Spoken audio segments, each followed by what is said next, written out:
Harka fuune ashama akkam jirtan maatiiwwan YouTube Zakir Iluu jala jirtan hundi keessanuu har'a moonni qabadee dhufe waan akkaan barbaachisaa yoo akka afaan keenyaan dubbatamu laafaa ammoo yoo qormaata irratti kan kuffisu deebii ammallee osoo bakka qormaataa hin ga'inillee barsiisaan kan keenya wannoota kana yoo nuti hojiirra hin oolchin karaa qormaataa nuun dhiheessu. Innis inni jalqaba irratti fakkeenyaa fi barsiisaan kan keenya karaa itti aanu irratti mirgatti gorii yeroo nuun jedhu maal gochuu qabna wannoota kana qalbeeffadha. Hedduu tokko qormaata natti ta'aa ture anatti. Mirgatti gorii yeroo naan jedhu maal gochuu qabdan yeroo mirgatti gorii isiniin jedhu barsiisaa keessan ta'uu danda'a yookiin ammoo namticha isin qormaatu dhufe ta'uu danda'a. Yeroo sana maal gootu Innenspiegel, Außenspiegel, Blinker kana godhatanii erga sadan kana godhatanii booda Geschwindigkeit isaa gadi hidhistan yookiin saffisa isaa gadi buustanii maarshii lamarra galchitanii Schult Blinker gootanii appiiganii gootu jechuudha.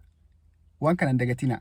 Irra deebi'u karaa itti aanu irratti mirgatti gorii yeroo isiniin jedhu daawitii keessan keessoo ilaallattanii isa mirgaa ilaallattanii achi booda bilinkaa kana gootanii Geschwindigkeit yookiin saffisa ittiin deemaa jirtanis gadi buustanii maarshii keessanis lama galchitanii kana hundumaayyuu jalqaba irraa itti qophaa'aa deemtanii jechuudha.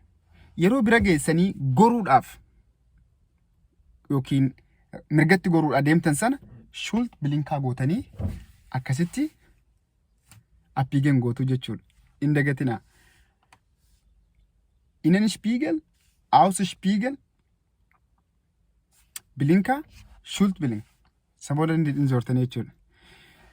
Yeroo practice godhaa jirtan keessatti waan kana yeroo hundumaayyuu yoo gootanii barsiisaan keessan isinitti gammadee saffisaan waan hundayyuu sammuun isaa qabatee jira yookiin tiyoorii irraas immoo barateeraa jedhee akkanatti jabaate sondaristunde waan hundumaayyuu isin goosisee sa'a dheeraas osoo isinitti hin fudhatin karaa qormaataa isin dhiyeessuu danda'a.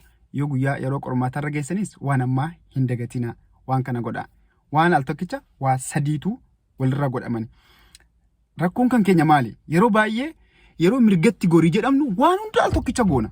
Waanuma cufa ammoo fixnetii isaa buufnaa maarshii isaa duraan ittiin qophoofne yookiin gaangii duraan itti qophoofne hin galchine maarshiin keenya sadiirra ture achi booddee Schult Innenspiegel goone Außenspiegel goone Blinker goone Schult Blinker goone kun hundi dhaqee bakka tokkotti wal durkaa makataa jechuudha.